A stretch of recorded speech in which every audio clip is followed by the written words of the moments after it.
What is tragedy of the commons? The tragedy of the commons is an economic problem in which every individual has an incentive to consume a resource at the expense of every other individual with no way to exclude anyone from consuming. It results in overconsumption, underinvestment, and ultimately depletion of the resource. As the demand for the resource overwhelms the supply, every individual who consumes an additional unit directly harms others who can no longer enjoy the benefits. Generally, the resource of interest is easily available to all individuals. The tragedy of the commons occurs when individuals neglect the well-being of society in the pursuit of personal gain. Understanding the tragedy of the commons. The tragedy of the commons is a very real economic issue where individuals tend to exploit shared resources so the demand greatly outweighs supply, and the resource becomes unavailable for the whole.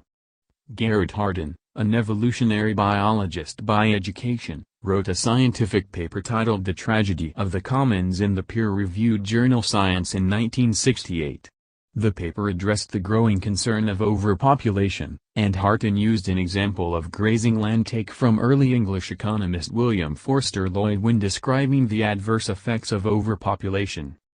Economics Microeconomics. Tragedy of the Commons. By Jim Chapelleau. Reviewed by Michael J. Boyle. Updated April 7, 2020. What is tragedy of the commons? The tragedy of the commons is an economic problem in which every individual has an incentive to consume a resource at the expense of every other individual with no way to exclude anyone from consuming. It results in overconsumption, underinvestment, and ultimately depletion of the resource. As the demand for the resource overwhelms the supply, every individual who consumes an additional unit directly harms others who can no longer enjoy the benefits.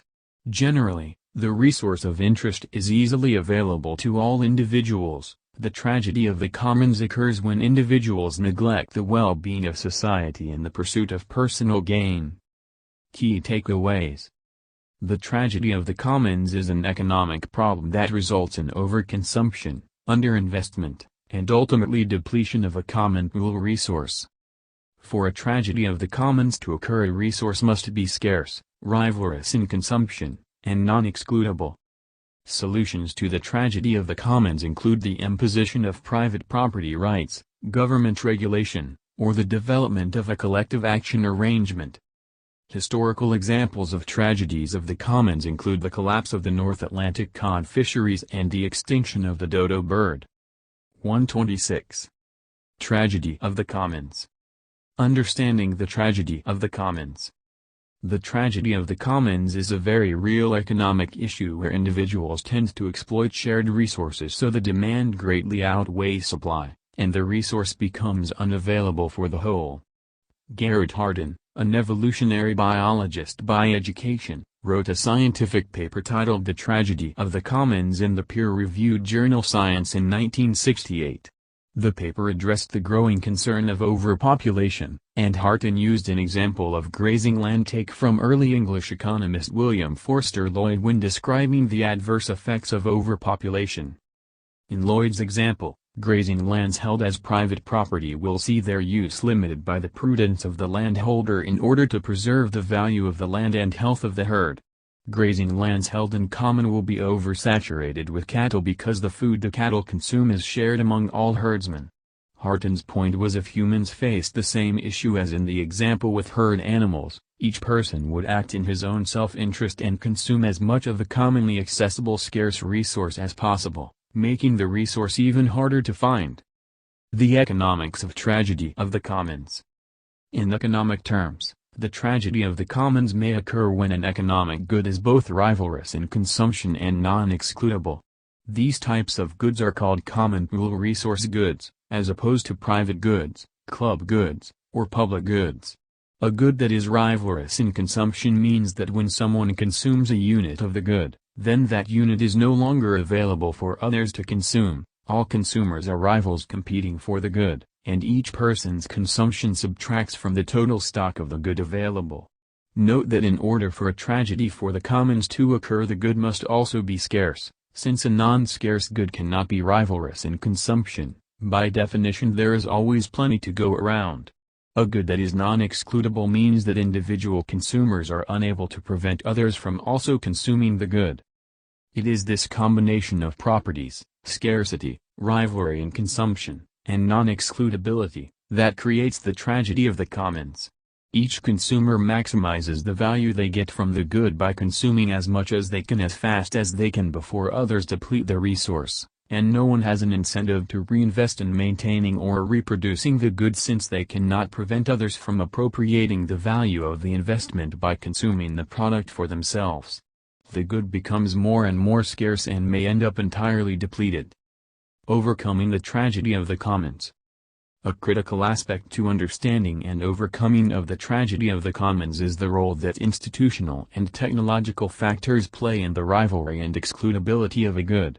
Human societies have evolved many varied methods of dividing up and enforcing exclusive rights to economic goods and natural resources, or punishing those who overconsume common resources over the course of history.